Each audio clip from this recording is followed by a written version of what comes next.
lisons dans l'évangile de Jean. Nous lisons dans l'évangile de Jean au chapitre 8, au verset 36, ce qui suit. Jean 8, évangile de Jean, chapitre 8, verset 36.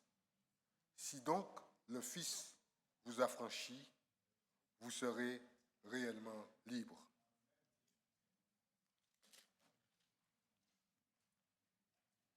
Nous lisons dans l'épître de Paul aux Galates, chapitre 5, verset 1er.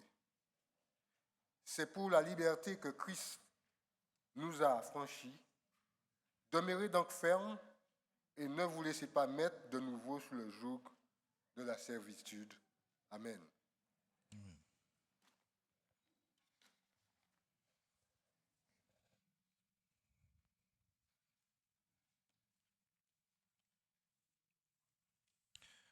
Bonjour mes frères et mes sœurs. C'est bon, Obed? Ok. Alors je rends grâce à Dieu. C'est vrai, il fait froid, hein? Ce matin-là, on essaye, mais ça ne va pas. Vous sentez que c'est... Je crois qu'on a mis le chauffage un peu tard. Mais ça va chauffer à partir de 13h, 14h, ça sera bien. C'est pour le moment.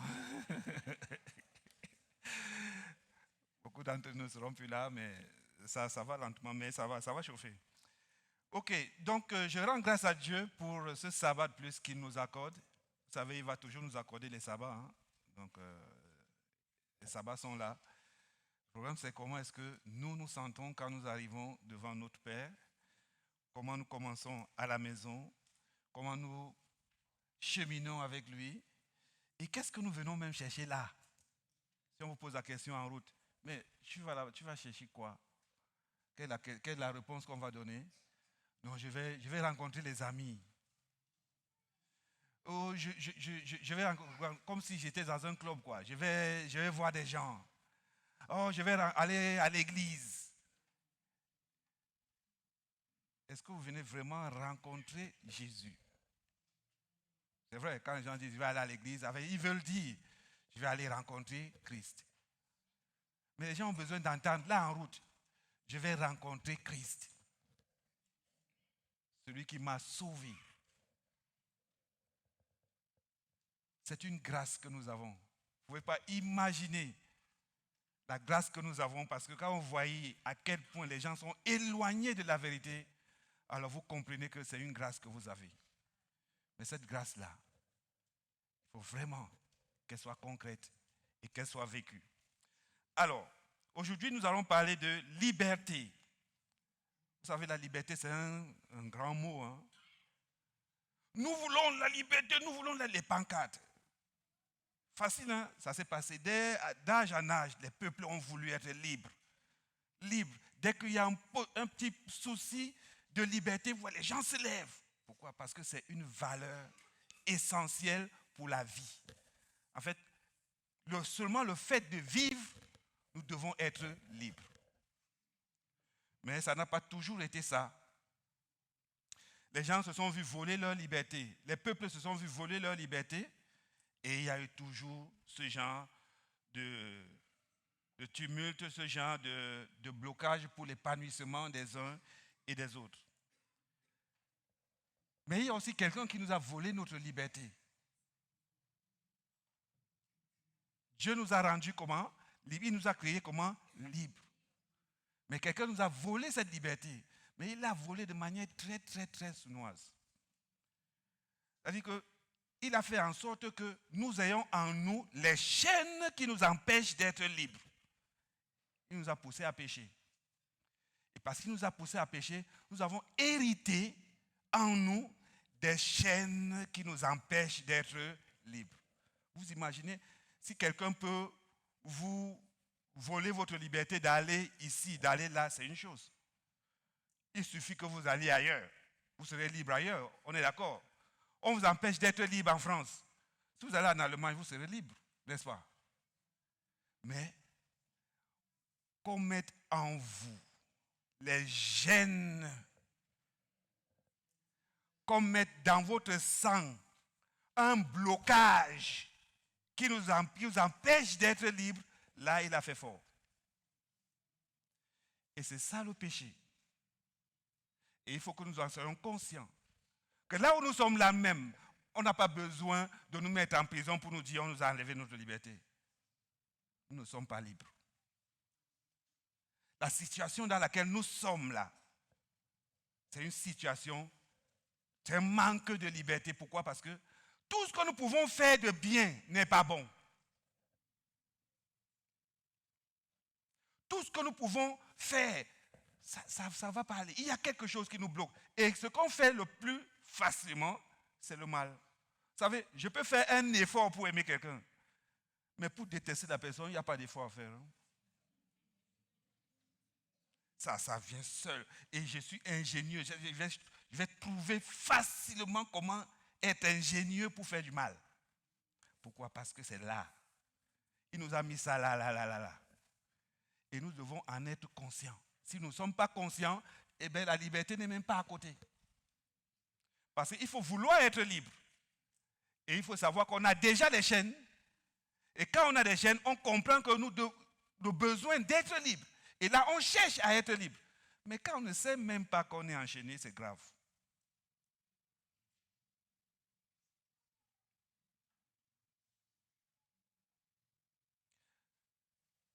Il faut l'avouer, hein, parlons vrai. Entre nous. Hein. Si je pouvais même descendre, la chaise, il fait qu'il y a une distance. Je veux même descendre au milieu là, être au milieu là pour dire entre nous. Nous sommes méchants. Hein. Waouh! Il y a la méchanceté en nous. Il suffit seulement que je regarde quelqu'un, il y a déjà une idée de méchanceté qui entre dans mon cœur. Il faut un verset biblique pour l'enlever. Vous voyez ça? C'est quand je pense à un verset biblique. Mais déjà naturellement, rien qu'à regarder, il y a déjà une méchanceté. Quand la personne a encore peut-être quelque chose que j'ai envie, c'est grave. Mais pourquoi elle n'aime pas moi? Il y a déjà la méchanceté. Là, on est vraiment foncièrement et naturellement méchant. C'est vrai que quand je dis méchant, c'est un peu trop fort. Hein? Mais on est enclin à faire le mal facilement. Il y a ça en nous. Il y a ça. Je n'ai pas besoin de faire les efforts. Non, je n'ai pas besoin.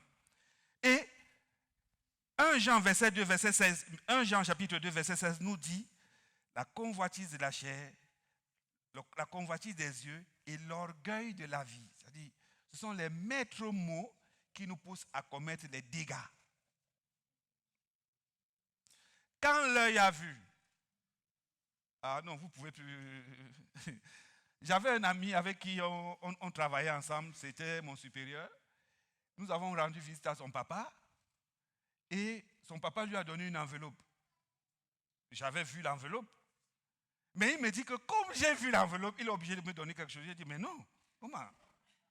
Non, tu n'es pas obligé. Il dit que non, il ne peut pas faire autrement. Parce que j'ai vu l'enveloppe. Il se sentait mal, pourquoi? Parce que j'ai vu l'enveloppe. Vous imaginez? Donc il faut qu'il me donne quelque chose. Rien que voir. À plus forte raison quand vous voyez un frère qui a péché. La convoitise de la chair. C'est-à-dire, c'est là. J'ai envie d'avoir plus que l'autre. J'ai envie de faire quoi? De montrer que je suis le meilleur. On ne m'a rien demandé, mais je cherche à montrer que je suis le meilleur. Qui t'a demandé quelque chose? Parfois, les gens ne sont même pas là dans tes délits, mais toi, tu fais des choses pour montrer que... Il y a de la nourriture qui est là et tout. Chacun a sa part, mais il faut que toi, tu choisisses des meilleures parts. Convoitise de la chair. Il faut que... Ah, ça fait longtemps que je n'ai pas mangé, ça. Non, il ne faut pas que le frère arrive avant moi. Il faut que je me serve d'abord. Ça, c'est là, hein, c'est entre nous. Donc, je prends des simples exemples pour ça, mais vous imaginez tous les exemples que vous connaissez. Peut-être même mieux que moi. L'orgueil de la vie. Rien que je veux qu'on voit que c'est moi. Pourquoi lui doit être... Non, il faut d'abord que ce soit moi. Si je ne suis pas dans un projet, ce que les autres font là, c'est rien. Et quand j'ai fait un projet avec des gens et que je vais voir le chef, je dis au chef que c'est moi. Non, le projet là, c'était mon idée. Oui. Il faut qu'on voit que c'est moi. C'est moi. Cette affaire-là est en nous. Il faut l'avouer. Il faut l'avouer. Mais je ne suis pas là pour parler de tout ce qui est en nous là. Sinon, on ne va pas s'en sortir. Mais je suis là pour vous dire qu'il y a une solution. La bonne nouvelle de l'évangile, il y a une solution. Nous sommes nés comme ça, c'est vrai, mais il ne nous a pas laissés comme ça. Il nous a dit, oh non, ne vous en faites pas, c'est moi qui vous ai créé, oui ou non? Donc j'ai toujours une petite botte dans mon sac. Satan croyait qu'il nous a eus et tout, mais lui, il a une solution. L'évangile, le salut de l'humanité, pour quiconque croit, l'évangile. Et l'évangile nous apporte quoi? La solution à tous nos problèmes. Et l'évangile nous rend libres. Jean chapitre, ce que tu as lu là, j'aime, le verset que tu as lu, Jean chapitre 8, verset 36. Si quelqu'un est à la page, il peut faire la lecture pour nous, pour qu'on relise cela et qu'on comprenne un peu ce que Christ prévoit pour nous. Qu'est-ce qu'il dit lui-même?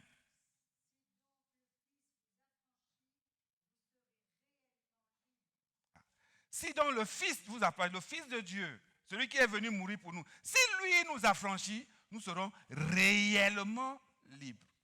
Pas libres, mais réellement, parce qu'il y a libre et libre. Parce que la liberté que vous voyez là, liberté, égalité, fraternité, ce n'est pas ça que je parle.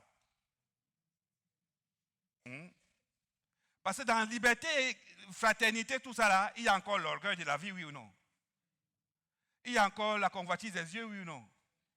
Il y a encore la convoitise de la chair, oui ou non? Non. La liberté dont je parle là, c'est autre chose. C'est une liberté qui nous rend libres de marcher avec Dieu. Vous savez, Dieu, il ne peut pas accepter l'adoration des gens qui sont enchaînés. Qu'est-ce qu'il a fait en Israël? Israël était en Égypte et il a dit à Pharaon, laisse partir mon peuple, pourquoi? Où? Or, je ne veux pas qu'il m'adore là, l'Égypte là, non, c'est pas ça que je veux. Il faut qu'il sorte de là. Laisse mon peuple sortir de là, aller m'adorer. Donc on ne peut pas adorer si Dieu ne nous rend pas déjà libres. Donc l'adoration dans la contrainte, ce n'est pas l'adoration. Dieu veut qu'on soit libre de marcher avec lui. Qu'on ne vous force pas de venir à l'église. On est d'accord? Je ne parle pas des enfants. Les enfants suivent leur maman et leur papa. Mais ceux qui sont majeurs, mais déjà, quand ils ont 18 ans, ils viennent encore. Ils viennent quand ils veulent. Ou alors ils viennent avec quelqu'un à côté. Ils s'asseyent là et nous. Ah, il a 18 ans, oui. On voit qu'il a 18 ans, il a déjà une petite à côté. Il est libre. Il est en train d'affirmer.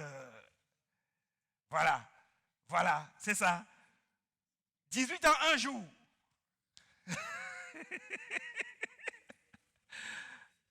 Mais c'est bon, quand c'est fait dans le bon sens, quand c'est fait avec responsabilité. Voilà, c'est bon. Moi, j'encourage ça, mais il faut la responsabilité derrière. Il faut que tu saches ce que tu fais. Voilà. Ça doit continuer avec Christ. Ok, mais ce n'est pas de ça qu'on parle. Alors, l'évangile donc Christ nous permet donc d'être réellement libres, parce que lui qui connaît exactement ce qu'il y a dans le sang là. Il connaît exactement ce qui s'est passé dans le jardin. Il connaît exactement ce que l'autre a fait parce qu'il le connaît également. Il est celui qui peut apporter la solution de sorte que notre orgueil là puisse diminuer. De sorte que c'est la convoitise des yeux. Quand tu regardes quelqu'un, il te donne les lunettes. Pour que quand tu regardes quelqu'un, tu ne regardes pas toujours ce qui est mal. Il faut aussi regarder ce qui est bien. Le verre à moitié vide là. Faut pas, non. Regarde aussi que c'est à moitié plein. C'est à moitié plein. Tu peux regarder que c'est il peut faire des choses qui sont bien. Hein? Et tu exaltes ces choses-là qui sont bien. Tu vois, tu es bien, tu es une bonne personne, tu peux. Et vas-y, tu peux, je t'encourage, vas-y. Il ne faut pas toujours regarder ce qui est mauvais. Hein? La convoitise d'achat, là, quand tu vois les choses là, quand tu vois, Non, non, non, non, non. Maîtrise. Maîtrise-toi. Maîtrise-toi. Donc, Christ est seul à nous donner cette liberté. Et l'évangile nous permet déjà quand Christ nous rencontre, qu'est-ce qu'il dit? Il dit, tu es sauvé. Il n'exige pas de toi quelque chose, il dit déjà, tu es sauvé. Tu n'as encore rien fait, mais tu es déjà sauvé. Maintenant, il te montre comment il te sauve. Vous voyez, imaginez quelqu'un que vous suivez la personne, et la personne, vous la rattrapez, vous dites, oh là là, je vais changer vos vêtements. Pourquoi vous voulez changer mes vêtements? Mais regardez. Ah, donc j'étais si sale. Oula, j'étais sale. Oula, là, là, là. Oui, je vais changer vos vêtements parce que... ah, d'accord. Est-ce que vous allez refuser le vêtement qu'on vous propose? Vous n'allez pas refuser. Maintenant, il vous met le bon vêtement. Il vous dit, faites maintenant attention à ne pas salir. Vous voyez, vous avez encore beaucoup de chemin. Il y a la boue en route et tout. Mais faites attention de ne pas salir ce vêtement que je te remets. Parce que pour entrer là, il faut être propre. Pour entrer là-bas, il va falloir qu'à la porte, tu sois propre. Et qu'on voit le vêtement qu'il a mis sur toi, si tu n'as pas ce vêtement-là, eh bien, tu n'auras que des regrets. Donc, Dieu nous veut, mais étant libres. Et Ésaïe chapitre 61, à partir du verset 1, Ésaïe chapitre 61, à partir du verset 1, nous donne exactement la mission de Christ. À partir du verset 1, Ésaïe 61, il est écrit, l'Esprit du Seigneur, l'Éternel, est sur moi, car l'Éternel m'a oint pour porter de bonnes nouvelles aux malheureux. Il m'a envoyé pour guérir ceux qui ont le cœur brisé, pour proclamer aux captifs quoi? La liberté, et aux prisonniers la délivrance. Si l'évangile ne vous rend pas libre, il y a un souci. Si l'évangile ne vous délivre pas, il y a un souci. Parce que comme le péché est une puissance dans la chair, l'évangile est une contre-puissance qui vient combattre le péché dans la chair. Et pour vous rendre libre. Et c'est l'évangile qui a la toute-puissance. Ce n'est pas le péché qui a la toute-puissance. Le péché est puissant, c'est vrai, il nous pousse à... On ne peut rien. Mais quand vous appelez Christ au secours, Christ, il vient avec sa toute-puissance pour annihiler la puissance du péché dans la chair. Voilà pourquoi nous arrivons à vaincre nos mauvais penchants. Vous croyez qu'on y arrive comment? Parce qu'on a fait confiance à Christ. Et quand il est là, vous vous posez la question, mais pourquoi je n'ai plus la contrainte à faire ce mal? Alors qu'avant, je le faisais. Mais là, maintenant, ah non, parce que j'appelle Christ, j'ai déjà une autre façon d'aborder le problème et de le résoudre. Et puis, je me pose la question, mais comment est-ce que j'arrivais à m'empêcher comme ça? Ce n'est pas parce que Christ a fait le travail, ce n'est pas parce que tu es trop fort. C'est lui qui a fait le travail. Et c'est ce qu'il fait actuellement. Quand il purifie son corps, eh bien, sur terre, les gens disent, oh là là, je ne fais plus ceci alors que je faisais ça avant. Oh, maintenant, je ne fais plus ceci alors que je faisais ça avant. En fait, l'œuvre se passe depuis le ciel et les conséquences se font dans nos corps. Parce que nous demandons sincèrement la délivrance. Mais si tu ne sais pas que tu es enchaîné, comment tu vas demander? Tu vas demander quoi? Tu ne pourras pas demander. Donc, l'évangile nous délivre de la culpabilité. Quand Christ nous voit, il nous délivre de la culpabilité. Tu n'es plus coupable, tu es sauvé. Oh là! Dès que tu me vois, j'ai fait une erreur. Si je ne suis plus coupable, ça veut dire quoi? Ça veut dire que je suis en nouveauté de vie parce que la culpabilité parfois nous tue. Quand je me sens coupable, ah là là là là. C'est grave ça. Il faut d'abord résoudre ce problème de la culpabilité parce qu'elle vous empêche d'avancer. Donc Christ vient et dit, non, tu n'es plus coupable. Moi, je suis coupable, mais toi, tu n'es plus coupable. Dans l'évangile, quand nous rencontrons Christ, il nous permet de quoi? D'être délivrés de la culpabilité. C'est lui qui a porté ça, pas nous. Et du châtiment, parce que quand tu pêches, tu fais quoi? Soit tu as la conséquence, toi tu es destiné à mourir, soit tu... Mais il dit, non, non seulement tu n'es pas coupable, mais considère même que tu n'as pas péché. Waouh! Parce que j'ai pris ça sur moi, donc considère que tu n'as pas péché. Et si moi j'ai oublié ça, toi oublie. Vous voyez? C'est comme ça que la culpabilité sort de nos vies. Mais ça ne suffit pas. La chose là qui t'a poussé à pécher, Christ dit, laisse-moi maintenant travailler dans ton corps et dans ton âme, dans ton cœur, afin que tu ne pêches plus. C'est la sanctification.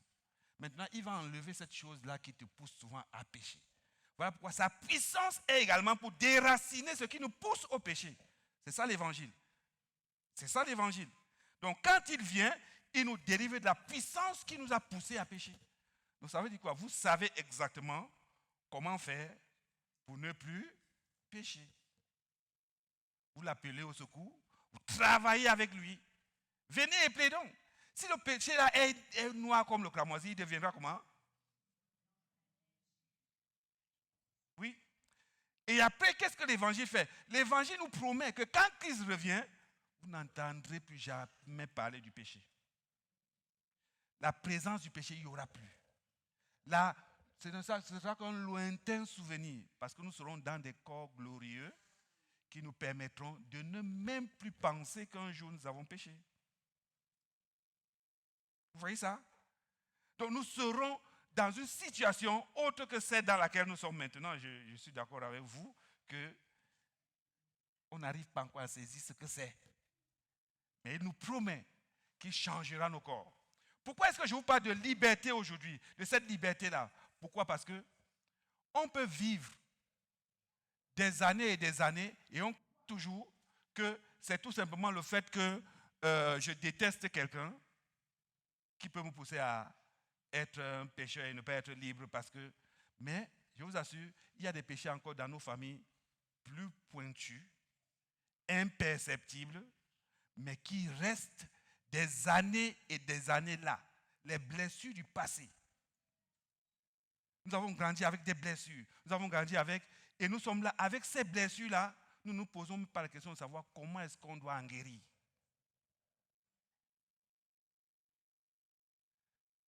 Dans nos familles, il y a beaucoup d'emprise. Je ne peux rien faire sans mon oncle. Dès que mon oncle est dans la pièce, je ne peux plus parler comme il faut. Je ne peux rien faire sans mon frère. Dès que mon frère est dans la pièce, je ne peux plus parler comme il faut. Il y a une sorte d'emprise. Alors ça, c'est encore plus grave. C'est grave. C'est grave.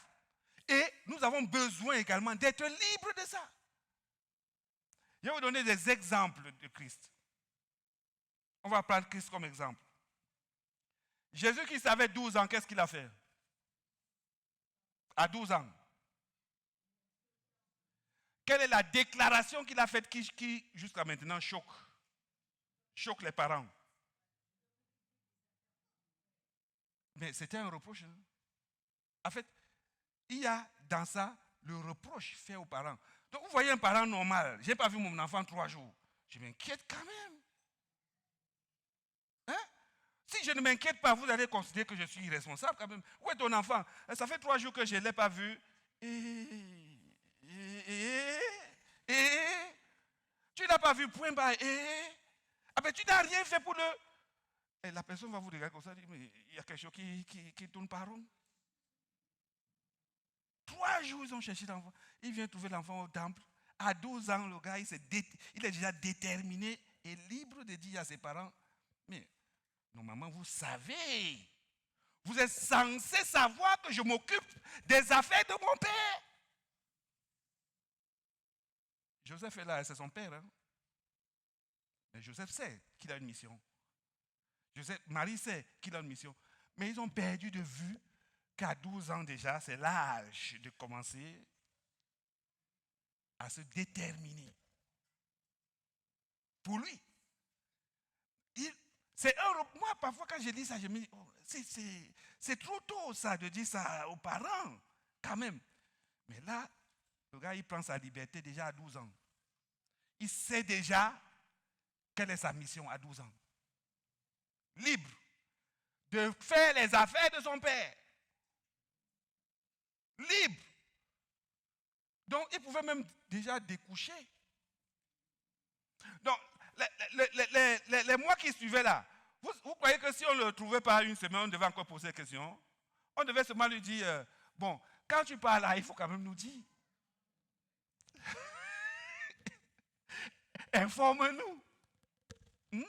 Donc, comme tu t'occupes des affaires de ton père là, bon, informe-nous au moins pour que quand quelqu'un me demande, que je dise, ok, il s'occupe des affaires de son père.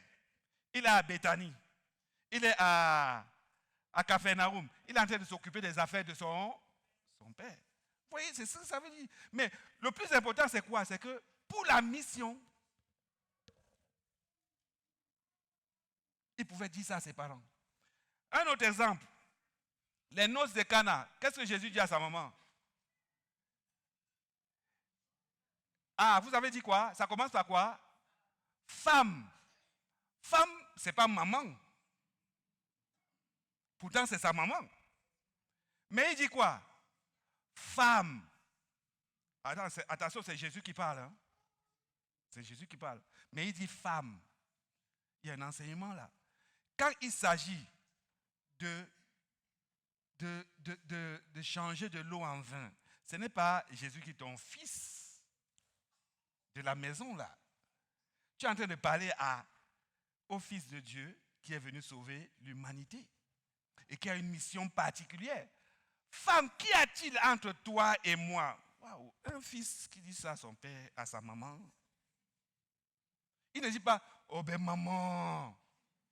Non mais quand même maman. Il aurait pu le dire comme on dit aujourd'hui. Non mais attends, maman, non, maman. Non, femme, qu'y a-t-il entre toi et moi? Mais qu'est-ce qu'il fait? Et la maman aussi, elle n'est pas la dernière pluie. Hein? Elle dit, bon, écoutez ce qu'il va vous dire. Et elle s'en va. Et Jésus dit, ok, faites ceci, faites cela, faites ceci, parce qu'il reste quand même respectueux de sa maman. Regardez bien, hein, parce qu'il ne faut pas tomber sur l'autre travers qui est que je ne vous demande pas d'aller commencer à dire à vos parents n'importe quoi, tout. Non, restez dans la mission, dans la parole de Dieu. Équilibré dans la parole de Dieu et tout, dans la mission. Quand Dieu vous demande de faire quelque chose, faites ces choses-là, même si ça doit coûter. Quand vous êtes dans la mission, n'ayez pas peur. Même vos parents comprendront que, oh, mon fils, c'est l'Éternel. Donc, un autre exemple. Jésus et sa famille, c'est l'exemple là qui est quand même... regardez ce qu'il va dire. Matthieu chapitre 12, versets 48 à 49. Quelqu'un peut lire ça pour nous? Matthieu chapitre 12, versets 48 et 49. Je crois que les trois, Marc, Matthieu et Luc, ont rapporté cette histoire.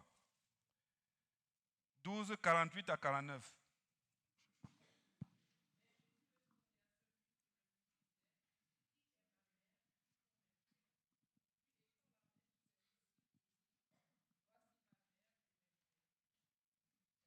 Wow.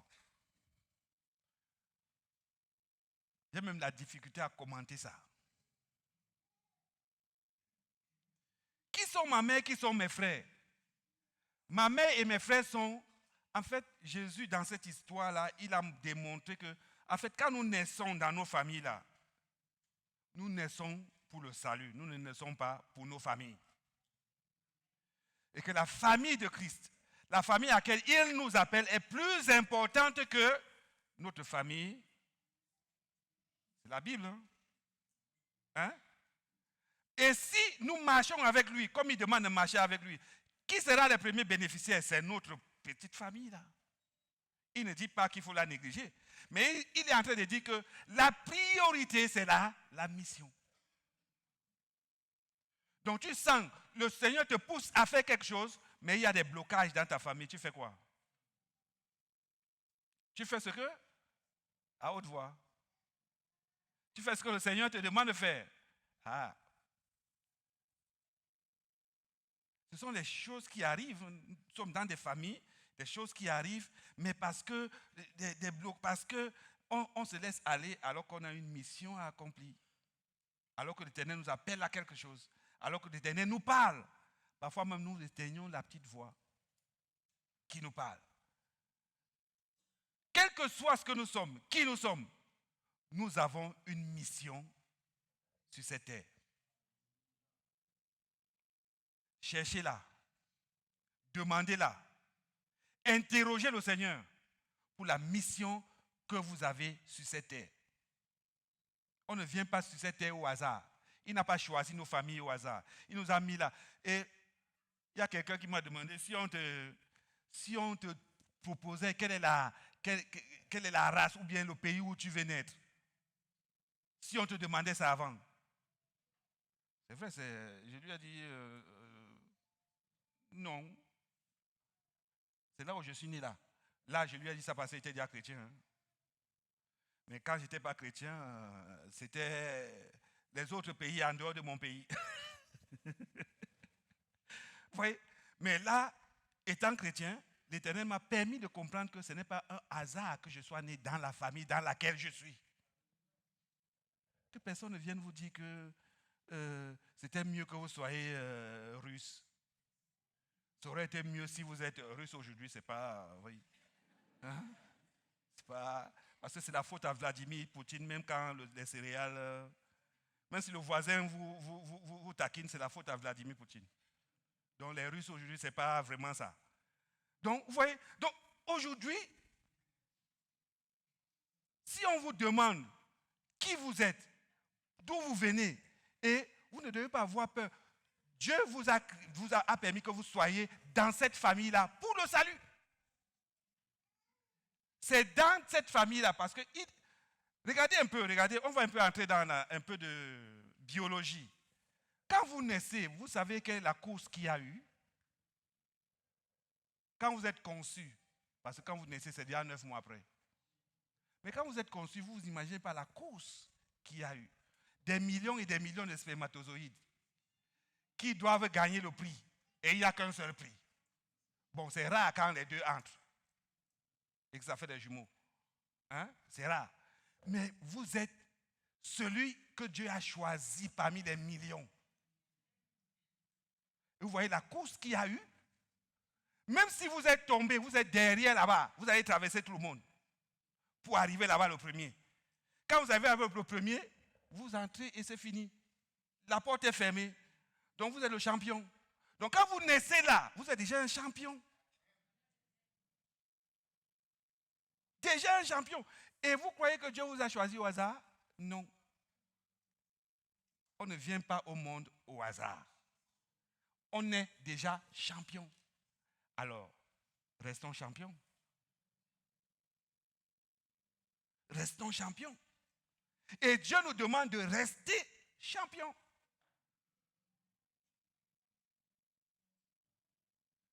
Donc, ne vous prenez pas pour... Dieu vous donne la liberté pour que vous puissiez le servir parce qu'il sait qui il a appelé dans ce monde. C'est lui qui choisit qui vient. Hein? C'est lui qui choisit. Il dit, avant que tu ne sois, je suis. Et il dit, avant que tu ne sois dans le sein de ta maman, je te connais. Je te connaissais déjà. Donc, c'est lui qui a fait le choix là, pour que tu sois là. Donc, ce n'est pas toi qui le connais, c'est lui qui te connaît d'abord. Donc, ça veut dire qu'il sait pourquoi tu es là. Amen. Donc, la liberté que nous avons, c'est pour servir et adorer notre Dieu. Nous avons eu pendant la semaine de prière que quand on comprend qui est notre Dieu, quand on veut marcher avec notre Dieu, nous devons reconstruire les autels qui nous manquent dans nos vies. Avoir un temps avec lui. C'est en toute liberté que nous faisons. Pourquoi? Parce que nous connaissons qui nous a rendus réellement libres. on est libre, on est rendu libre pour adorer. On n'est pas rendu libre pour monter et descendre, monter et descendre, monter et descendre, non. On est rendu libre pour adorer. Et quand on adore, Dieu nous donne la mission. Et le vendredi, ça finissait par quoi? Ruffin, j'irai. Et quand nous rencontrons Dieu, chaque fois nous ressortons de là avec la mission. Il nous restaure dans notre identité.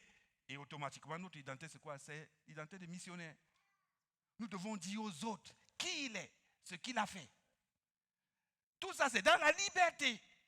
C'est nous qui avons vu. Nous choisissons de marcher avec lui et il nous donne la mission. Et en toute liberté, nous disons, j'irai Seigneur. Donc on est libre pour faire quoi? Pour adorer, mais bien plus. Pour servir, mais pour annoncer quoi? Parce que quand Jésus quitte les disciples, qu'est-ce qu'il dit? Allez. Allez. Vous avez une mission, allez. Il faut être offensif, il ne faut pas être défensif. Il y a des gens qui disent, oui, mais le comportement. Oui, on peut prêcher par le comportement. Oui, c'est trop facile, le comportement. Mais c'est normal, le comportement, c'est le b.a.-ba, le comportement. Mais ce que Jésus nous demande, c'est qu'en plus du comportement, vous faites quoi? Allez.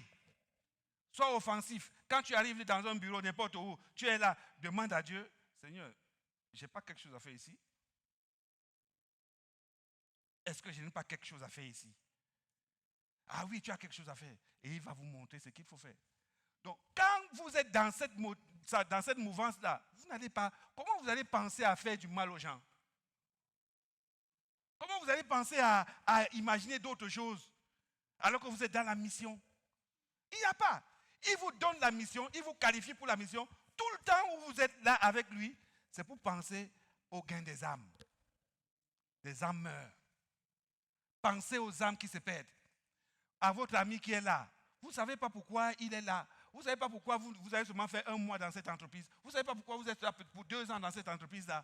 Mais le temps où vous êtes là, faites la volonté de Dieu. Accomplissez la mission. Et la mission, c'est clair. Il faut dire à tous ceux qui ne connaissent pas que Christ revient bientôt, que Christ revient bientôt. Et que le monde-ci qu'on voit, avec toute sa confusion-là, ça va passer. Et qu'il y a un monde à venir. C'est pour ça que Dieu nous a rendus libres. Il a rendu Israël libre pour ça, pour annoncer. Et il nous rend libres aujourd'hui pour annoncer. Si le Fils vous a franchi, vous êtes réellement libre. Mais pas libre pour vadrouiller. Libre pour marcher avec lui. Libre pour annoncer l'évangile.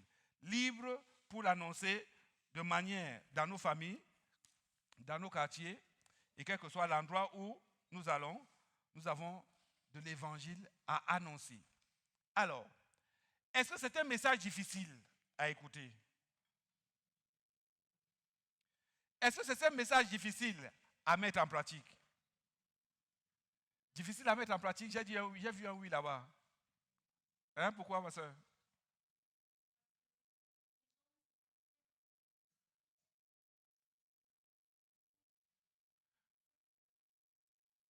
Alors, quand Christ a dit aller, il ne voyait pas les sociétés là. Hein? Mais il a quand même dit aller. Est-ce qu'il a dit aller? Mais si les gens n'écoutent pas, n'allez plus. Il a dit aller, un verbe impératif. Allez. Pourquoi il dit aller? Parce que ne vous en faites pas pour la société là. Vous avez l'impression qu'elle n'écoute pas, mais vous faites votre part. Vous avez l'impression qu'elle n'écoute pas, mais qui agit? C'est celui qui vous a dit allez. Faites seulement ce qu'il vous a dit. Allez. Parce que quand vous passez du temps à aller, à réfléchir comment aller, vous ne péchez pas. Vous ne passez pas le temps dans les complots. Vous ne cherchez pas les cloches-pattes. Vous n'enviez pas. Et vous ne détestez pas les gens. Parce que vous passez tellement de temps à voir comment il sera au ciel. Comment il faut l'enseigner pour le ciel. Comment il faut... Et ça, quelqu'un qui est dans cette mouvance est celui qui sent qu'il doit être l'exemple. Vous passez votre temps à être un exemple, quel que soit l'endroit où vous êtes. Vous n'avez pas le temps à autre chose. quand vous êtes dans la mouvance aller. Donc, en toute liberté, nous sommes sauvés. En toute liberté, nous devons marcher avec Dieu. Et en toute liberté, nous devons accomplir ce que Dieu nous demande d'accomplir, sans contrainte. Au contraire, que ce soit comme un style de vie. Il ne faut pas que ce soit un effort à faire. Ah oui, il faut que, ah oui, il faut que, ah oui, il faut que. Non, pas il faut que. Je suis un enfant de Dieu, oui. Je ne suis pas comme un Anglais lambda. Mais je suis comme le prince qui est au trône là, c'est qui? William. Non, le prince qui est le petit. Il est parce que celui qui est au trône, il est sur le trône. Mais l'avenir de la royauté, c'est lui. Après son père, c'est lui. Vous croyez qu'il réfléchit comment? Il réfléchit comme son autre frère là? Non. Parce que lui, il est l'avenir de la royauté. Donc, il réfléchit pour améliorer la royauté. Il réfléchit pour que la royauté s'implante encore davantage. Vous voyez? Donc, il ne réfléchit pas comme non, comme un Anglais lambda qui ne fait pas partie de la royauté. Vous voyez un peu? Donc, Dieu nous demande de nous considérer comme des princes du royaume. Et quand les princes sont considérés comme ces saints princes du royaume, ils accomplissent le devoir du royaume. Or, le devoir du royaume, c'est quoi? Dieu dit, mon royaume est descendu au milieu de vous. Comment il est descendu au milieu de nous? Quand nous l'annonçons.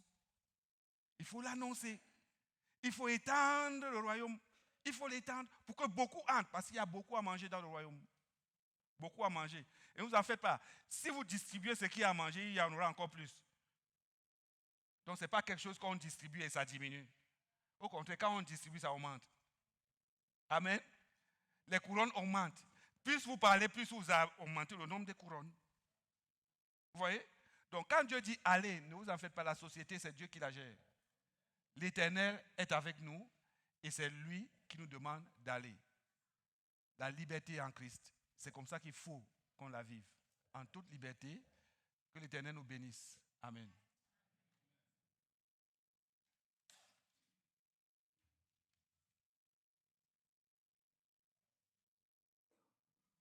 C'est bon, on le fait.